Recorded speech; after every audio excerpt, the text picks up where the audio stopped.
ভাগ্যের ছোঁয়াতে দীপার সামনে আসলো সূর্যর নোংরা সত্যি। নোংরা সত্যিই বটে, কারণ আমি জেনে শুনে কোনো একটা মানুষের একটা সর্বনাশ করে দিচ্ছি, সেই মানুষটা তার থেকে উপার্জন করতে পারবে, সেই উপার্জনের জায়গাটা আমি নষ্ট করে দিচ্ছি, সেটা একটা নোংরা ঘটনা না? তো সেই জন্যই আমি বলছি নোংরা সত্যি। সূর্যর এই নোংরা সত্যি দীপা কি করে জানতে পারলো সেটা বলবো, তবে তার আগে একটু ছোট করে বলে রাখি, এই মুহূর্তে নাচ করা কমপ্লিট আমাদের দীপার। পৃথা ম্যাডাম খুব করে চাইছেন যে দীপা জিতুক, কিন্তু না, উইনার হয়েছে ভিক্টর।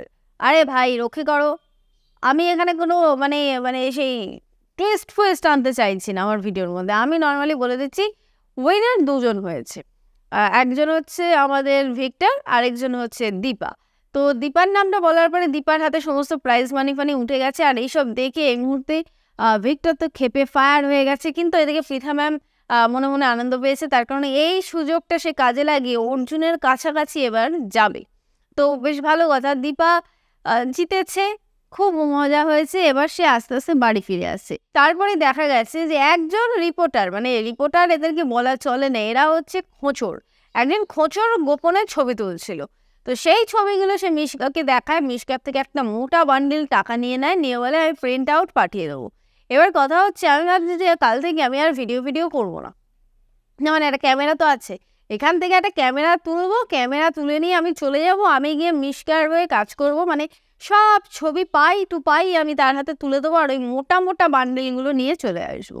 তোমরা কে কে আমার অ্যাসিস্ট্যান্ট হতে চাও একটুখানি জানিও, মানে কমেন্ট করে জানিও। কূটনীতির ছোঁয়া সিরিয়ালটার নাম এরকমই হওয়া উচিত ছিল, কূটনীতির ছোঁয়া। তো এখানে কূটনীতি তো চলছে আমাদের মিশকার, সূর্য এদিকে পাগলের মতো লাফাচ্ছে, দীপা জিতে যাবে, আমার থেকে আমার বাচ্চাদের কেড়ে নিয়ে যাবে, না এটা একটা বাবার লড়াই, এটা হতেই পারে না, ওটা হতেই পারে না।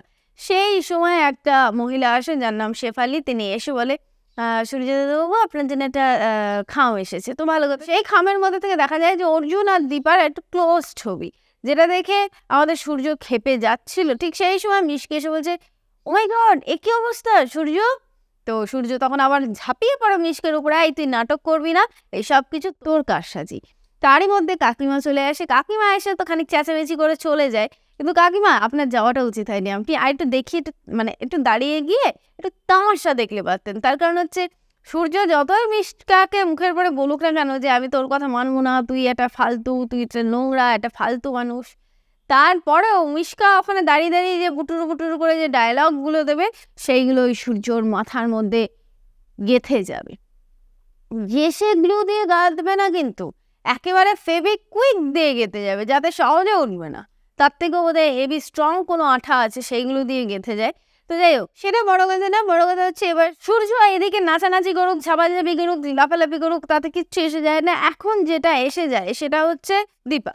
দীপা বাড়ি ফিরেছে, বাড়ি ফিরে দেখছে যে দীপার মায়ের ছবি চলে এসেছে টেবিলের উপরে, তাতে রজনীগন্ধার মালা, প্রদীপ, ধূপ সব দেয়া। এখন দীপা তার সৎমাকে জিজ্ঞেস করছে এই ছবিটা এখানে, বলছে আরে তুই তো আমাকে মা মা করে ডাকছিস, ওনার আবার পাচ্ছে হিংসে না হয়, তাই জন্য নিয়ে এলাম। তো যাই হোক, ইনি আবার একটুখানি মানে জড়িয়ে পেঁচিয়ে ভালোবাসা দেন, ইনি সোজাভাবে ভালোবাসা দিতে একটু লজ্জা পান আর কি। তো এরই মধ্যে জানতে পারে যে সোনা খুব অসুস্থ, রূপা এসে একটা ফুলের তোড়া তৈরি করেছিল, সেটা দীপাকে দেয়, কিন্তু তারপরে জানা যায় যে সোনা অসুস্থ। সোনার কাছে গেলে সোনাকে বলতে শোনা যায় যে বাবা তুমি এরকম করেছো কেন, কেন তুমি এরকম করলে। এবার আমাদের দীপা ভাবে যে হয়তো সোনা তার বাবার কাছে যেতে চাইছে, তাই জন্য দীপা জিজ্ঞাসা করে যে তুই কি তোর বাবার কাছে যাবি। তো তখন বলে না, বাবা দুষ্টু, আমি বাবার কাছে যাব না। বাবা তুমি মার গেটটা কেন ভাঙলে। এটা শুনে আমাদের দীপা বুঝতে পেরে যায় যে এই নোংরামোটা আসলে করেছে সূর্য। এবার দীপা সিদ্ধান্ত নিয়েছে যে দীপা এক জায়গায় যাবে এবং কিছু কাজ আছে তার। কি কাজ আছে, কোথায় যাচ্ছে, সেগুলো আমি এখন তোমাদেরকে নাইবা বললাম, তবে আগামী দিনে এই বিষয়টা সামনে আসবে এবং সেখানে সূর্য মুখ দেখাতে পারবে কি না সেটা কিন্তু আমাদেরকে দেখতে হবে।